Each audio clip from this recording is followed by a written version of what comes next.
Klarifikasi ke dalam. Nah itu catatan Pak sudah viral kemana-mana.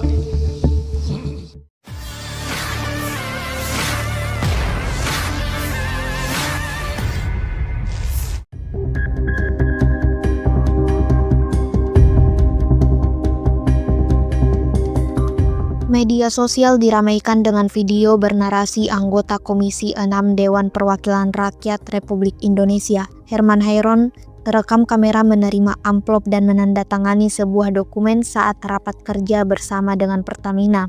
Video Herman menerima amplop itu kemudian viral di media sosial pada 11 Maret 2025.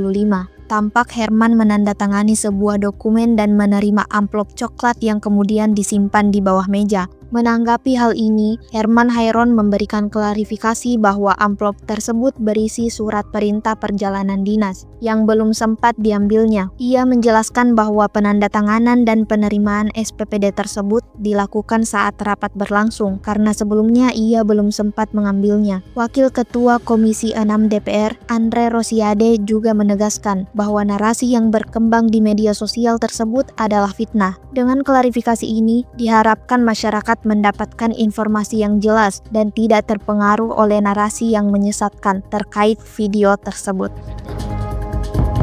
Nah ini saya minta, Bapak ini sekarang orang tertinggi di Pertamina. Saya yakin dengan sepenuh hati Bapak bisa beresin urusan Taruna Nusantara. Wajah Bapak tuh memancarkan banyak kasih sayang. Saya senang.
Download Tribun X sekarang, menghadirkan lokal menjadi Indonesia.